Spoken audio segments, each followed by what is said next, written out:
आजची बैठक वास्तविक तुम्हाला सांगायचं असेल तर ही बैठक मुख्यमंत्र्यांच्या इथे ठरलेली आहे मुंबईत आणि त्या अनुषंगाने आजची इथे बैठक लागली। बैठकीचे आज प्रामुख्याने विषय होते दोन। एक तर कोकणातला सगळ्यात मोठा उत्सव गणेश चतुर्थीचा।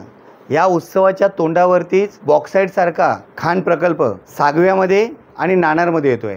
मग त्याची जनसुनावणी लावली होती। नाणारमध्ये लावली ही 29 ऑगस्टला आणि त्याच्यानंतर गणपतीच्या एक दिवस अगोदर म्हणजे 2 दिवस अगोदर एक दिवसमध्ये गॅप ठेवून 5 सप्टेंबरला सागव्याची लावली होती।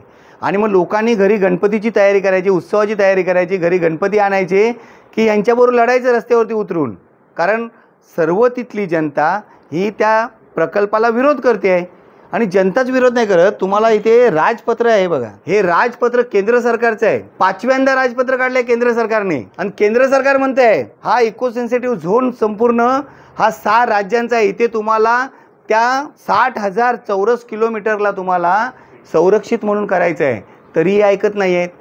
आणि अशा पद्धतीत आम्ही आंदोलन करण्यापेक्षा आंदोलन रस्त्यावरती तर करूच, आम्ही आंदोलकच आहोत, पक्ष स्थापन केला आहे, परंतु आंदोलन गणपतीच्या उत्सवाच्या तोंडावरती आंदोलन करण्यापेक्षा त्यातून जर काही सामंजस्यपणाने मार्ग निघत असेल म्हणून मुख्यमंत्री महोदयांकडे गेलो आणि त्यांच्यासमोर उद्योगमंत्री होते। त्यांनी ठरवलं की बाबा त्या कोकणातल्या जनतेला हे करत असताना याचा बॉक्साईटचा प्रकल्प त्यांना विश्वासात घेतलं नव्हतं। हा आता आधी ताबडतोब जनसुनावणी रद्द करा आणि जनसुनावणी रद्द केल्याच्या नंतर राज्य सरकारने जे याच्यासाठी टेंडर काढलेलं काय असेल तेही त्याच्या पाठोपाठ रिपोर्ट करायला सांगितलेलं आहे।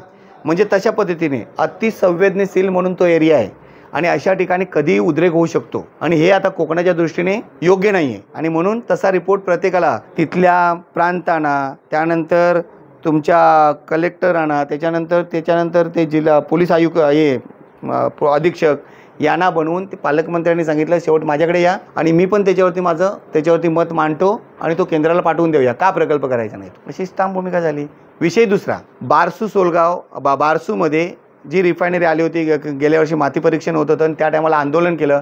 त्या आंदोलनामध्ये झालेले शेतकऱ्यांवरती गुन्हे होते ते चुकीचे होते आणि ते गुन्हे ताबडतोब मागे घेतले पाहिजे, कारण प्रत्येक ठिकाणी जे काही आंदोलनं होत होती त्यांचे गुन्हे मागे घेतले होते। मग बारसूवाल्यांवरचेच गुन्हे का पेंडिंग ठेवले? अजून त्यांना शेतीवाडी सोडून कोर्ट कचेरीला यावं लागतं आणि हा तेव्हा अन्याय झालाच आहे आणि हा पुढे अन्याय चालूच आहे आणि तेही गुन्हे मागे घेतले पाहिजे, ही आमची मागणी होती। त्यांनी त्या दिवशी ती मागणी मान्य केली आणि तसा GRE काढलाय। GRE तसा काढलेला आहे, काढायचा नाही आहे, काढलाय गुन्हे मागे घेण्याचा आणि ते पण या 31 ऑगस्टपर्यंत। म्हणजे याचा अर्थ पहिल्या ज्या केसेस दाखल झाले होते गुन्हे त्यांना काही लोकांना अटक केलेली आहे, काही लोक बाकी आहेत, त्यांनाही अटक होऊ नये म्हणून तसं त्या आदेशामध्ये GR मध्ये तसं त्याची नोंद केलेली आहे। जनशक्तीचा बुलंद आवाज म्हणजेच रत्नागिरी खबरदार।